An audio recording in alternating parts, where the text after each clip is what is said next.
Bem-vindos a mais um episódio do Food Connection, a única mesa redonda da televisão mundial onde o assunto é a mesa. Aqui a gente debate os temas mais relevantes da gastronomia do Brasil e do mundo. Hoje a gente vai falar da ascensão do vinho brasileiro em locais muito improváveis. Você já bebeu um vinho feito na Bahia, em Goiás, em Minas Gerais? Os especialistas dizem que os méis de abelhas nativas brasileiras estão entre os melhores do mundo. Vamos entender por quê? E no último bloco a gente vai falar sobre cozinha italiana, sobre inovação, tradição, com um convidado especial, o chefe André Mifano, estará aqui para conversar com a gente.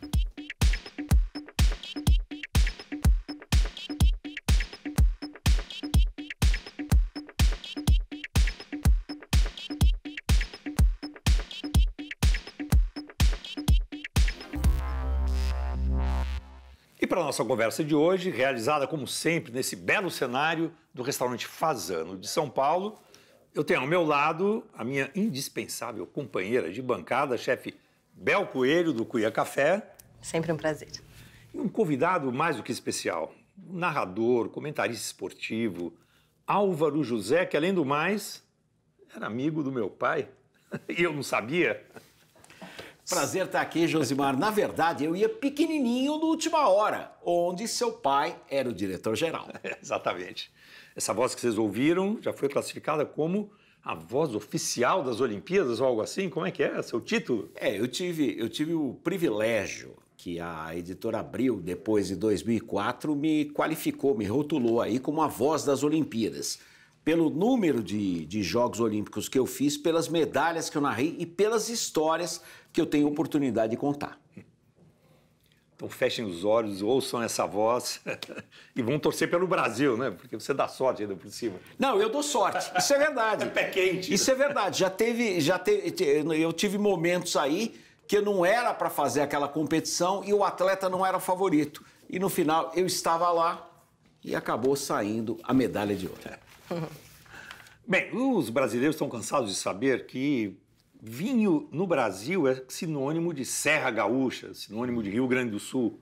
No entanto, a situação tem mudado tanto ultimamente. Hoje em dia você tem vinhos muito bons produzidos no Brasil em lugares assim anteriormente considerados improváveis, né? Estado de Goiás, estado de São Paulo. Você já bebeu um vinho da Bahia, por exemplo? Esse cenário está mudando tanto entre os conhecedores de vinho, a gente já tem acompanhado isso. E entre o público, os bebedores, Bel Coelho, no seu restaurante, tem vinho brasileiro sendo servido e o público aceita esses vinhos? Tem. Sim, eu acho que aceita cada vez mais, né? E, enfim, essa também... O fato de ser um pouco mais caro, né? Também dizem que é um pouco mais caro ainda por causa da quantidade e várias questões, na verdade, que envolvem, né, o vinho no Brasil. Mas eu acho que é muito bem recebido, assim. Tem gente procurando, inclusive, vinho brasileiro, né? O vinho brasileiro tem um problema de preço, que é a taxação, né? Porque nos países que são tradicionalmente vinícolas, o vinho é considerado alimento, tem uma taxa fiscal mais baixa, enquanto que os destilados acima de 35, 40 graus alcoólicos, tem uma taxa maior. Então, o vinho é bebido... Eu lembro de, quando jovem, ir para Paris, ia comer no restaurante universitário. Eu estudava na USP, onde mal tinha comida no restaurante universitário, menos ainda vinho, essas coisas. E em Paris tinha... Era totalmente normal que numa refeição tinha os garrafinhas de vinho, muito ruim, por sinal. Sim. Era vinho de estudante, né? E agora no Brasil ainda tem uma taxação que torna muito caro, né? Sim. Mas também tem um certo preconceito, né? Álvaro, você, por exemplo, que é apreciador de vinho, você bebe vinho brasileiro com orgulho, com prazer, ou você tende a fugir deles? Não, eu bebo vinho brasileiro. Agora, o que eu acho que é significativo é o seguinte, é o fato das uvas agora terem uma qualidade mais significativa. Ou seja... há um tempo atrás, e poderia até não ser no vinho, você batia um suco de uva, batia a uva no liquidificador, ela dava um pouco de azia. Hoje não. Então, a própria melhoria da condição da fruta, eu acho que acabou refletindo no vinho nacional. E tem uma coisa que é interessante também, a gente estava conversando no episódio anterior, no último programa, sobre azeites, né, brasileiros, Sim, assim, sim. como a tecnologia melhorou a possibilidade da gente identificar territórios que são adequados para um produto ou outro, assim. São sabedorias que em outros países demoraram 1.000, 2.000 anos para Ou serem... adaptar, né, também, porque usar a tecnologia para desafios climáticos, por exemplo, que o vinho também enfrenta, porque chove muito também. É a mesma coisa que a gente falou do azeite no programa passado, eles também enfrentam, né? A produtividade não é tão grande. O produto em si, ele pode ter um valor muito grande, mas a ação do homem, né, termina Sim. sendo muito determinante também junto com a natureza.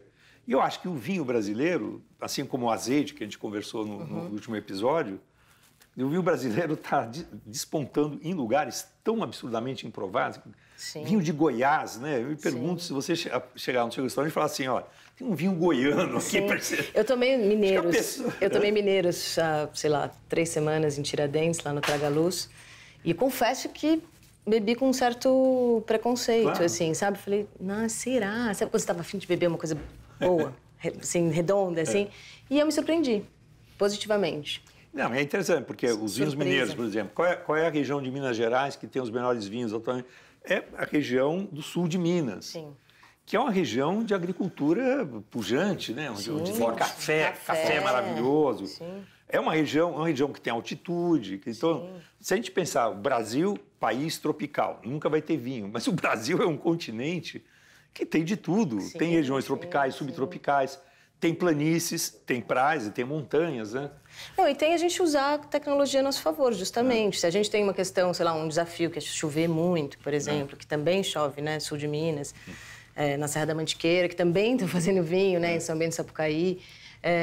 Acho que a tecnologia ela pode ajudar muito a corrigir, resolver problemas, como os europeus fizeram, mas é que a gente também precisa criar o nosso repertório, né? A nossa experiência, porque se a gente ficar tentando sempre fazer como eles, o chocolate igual o deles, o café torrado como o dele, eu acho que, além de não ter a própria identidade, não é a mesma circunstância, né? Não, e uma circunstância realmente diferenciada que você tem com relação ao sul de Minas, você vai em cidades, por exemplo, como Lavras e Poços de Caldas, realmente você tem um clima no inverno parecido com o do sul do Brasil. Sim. É muito parecido. E são regiões úmidas, né? Sim, você tem nevoeiro, parece aquele nevoeiro de Gramado, quer dizer, um nevoeiro até 11 da manhã. E você vê, é engraçado que aqui no Brasil tem os truques, não só no Brasil, no mundo inteiro, mas aqui tem regiões muito diferentes de si, mas aí tem os truques, que não sei se vocês sabem, que, por exemplo, os vinhos do Vale do São Francisco, que também é uma loucura, é a fronteira da Bahia com Pernambuco. Sim. Eu Você fui. fala, vinho ali perto do Equador, como fazer vinho que a gente está habituado com um mundo, né, com um planeta, onde os vinhos estão sempre numa latitude parecida, ou para o norte ou para o sul, Sim. mas que não bate, não é perto do Equador, né? Sim. E aí o que eles fazem lá? Eles fazem um sistema de gotejamento, irrigação. eles controlam a hibernação da uva através da irrigação e conseguem fazer vinhos. Sim. É uma coisa um pouco, me parece um pouco assim, violenta com a parreira, mas dá certo e fazem. E nessas regiões aqui de São Paulo, de Minas Gerais, Goiás, eles fazem um outro truque, que é a dupla poda.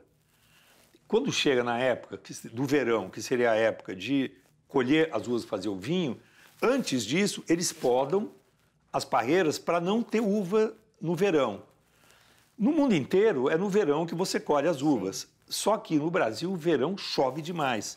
Então é aquela loteria, se chover, eles podam e fazem uma segunda, na verdade, deixam renascer os grãos e fazem a colheita de inverno, que é assim que fazem na Serra da Mantiqueira, em Goiás. Não todos os produtores, mas vários fazem isso. Com esse truque, eles colhem no inverno que não chove. Então a chance de destruir a plantação por causa da chuva é muito menor. Tem as geadas, né, que não foram boas, né, esse ano e tal. Mas ainda bem isso. Que também não dá para driblar totalmente a natureza, senão a vida ia perder a graça, se fosse tudo tão calculado, né? Mas eu acho que a gente vai evoluindo, assim. E essas questões fiscais também, elas precisam melhorar. A gente precisa lutar por isso, assim. A gente até vai falar depois, né, de mel e tal, essa questão de você não conseguir comercializar o mel artesanal em outros estados. É inacreditável que a gente ainda está nessa. tem taxação ou proibição para mudar a fronteira de um estado para outro. Pois é. Aí você tem taxação de bebida alcoólica como se... Se fosse destilado. Como se... E essa coisa, o mundo precisa entender de uma vez por toda que a culpa das pessoas que são drogadas, alcoólatras, não sei o quê, o problema é mais embaixo, está nas pessoas, está na sociedade, não está no produto, porque saúde o problema mental. não é a cerveja ou o vinho, É a saúde e mental. nem a maconha ou a cocaína, Não. o problema é a pessoa tem um problema que precisa ser cuidado. Então, é interessante que a famosa lei seca, né, que aconteceu nos anos 20 e até 1933 na Inglaterra, nos Estados Unidos, teoricamente era uma lei moralizante para acabar com o crime, acabar com tudo, porque vamos tirando a bebida, tirando o álcool, as pessoas vão se comportar. E vai acabar com a criminalidade, como se um assaltante fosse assaltante por causa... Sim. O que aconteceu nos anos 20 até o começo dos anos 30 foi a época que houve mais crime organizado nos Estados Unidos. Sim. Porque as pessoas continuavam bebendo, Claro. só que agora o dinheiro, em vez de ir para o Estado para construir hospital, ia para os gangsters, ia para as quadrilhas. E quando finalmente caiu a ficha de que o problema não é a bebida, não é o vinho, o problema é o vinho, aí acabaram com a lei seca, o que aconteceu? Todos os gangsters que viviam do comércio ilegal de álcool criaram uma máfia americana. Sim. Então as quadrilhas continuaram existindo. Quer dizer, é um mal irreparável, né, para os Estados Unidos. É muito engraçado, né? Porque eu passei por isso fazendo as transmissões esportivas. Em Toronto, você tem o distrito da fabricação das bebidas, que exatamente ficava ali, a Vila dos Jogos Pan-Americanos em 2015. E ali era controlado por canadenses nos anos 20. Só que eles passaram a vender muito para os Estados Unidos. E claro que aquela região dos lagos era só atravessar o lago e você faria entrega em Detroit e Chicago. Chicago, terra de Al Capone. Exatamente. Então, tudo isso acabou versando, inclusive, várias vezes que eu fiz transmissões do Chicago Bulls e Michael Jordan lá, a gente teve a oportunidade de ir em 2, 3 restaurantes que o Al Capone frequentava. E exatamente ali você percebia todo aquele espírito dos americanos com relação à história e quem foi Al Capone, com fotos no restaurante, na pizzaria, e particularmente a forma como as bebidas chegavam aos Estados Unidos e mudaram toda a forma. Já no Sul, eles fabricavam o bourbon em fábricas clandestinas e realmente muito simples, que às vezes até explodiam. Mas no Norte era sempre do Canadá e dizem até que a coroa britânica estava por trás. Eu não sei. Bom, o importante é a gente saber que o vinho brasileiro encontrou condições de fazer um produto de grande qualidade. Está sendo reconhecido, inclusive, fora do Brasil. Sim. E tem essa contradição que existe em vários produtos brasileiros, que é mais caro do que deveria. Sim. Por causa de estupidez fiscal, por causa de uma legislação antiquada, né? Mas eu conclamo nossos telespectadores aqui do Food Connection, se alguém te trouxer um vinho de Goiás, da Bahia, de Pernambuco, de Minas Gerais, de São Paulo, a prestar atenção, porque a gente está conseguindo alcançar um nível de excelência que vai ter que romper um preconceito que é natural. Sim. Porque o vinho brasileiro sempre foi... muito ruim, né? Sempre foi muito ruim, muito rústico. Sempre foi feito numa região muito difícil, da Serra Gaúcha, que tem um clima complicado e tal. Então, é natural que as pessoas, à medida que vão aprimorando o seu paladar, tivessem um certo preconceito. Mas fica esperto, porque o vinho brasileiro está melhorando muito, muito, muito, algo para a gente aprender. A coisa está mudando. E passando do vinho para o mel, no próximo bloco, a gente vai falar de um outro produto brasileiro ainda muito pouco conhecido entre nós e que é um surpreendente, o mel. Fica aí ligado, a gente volta já.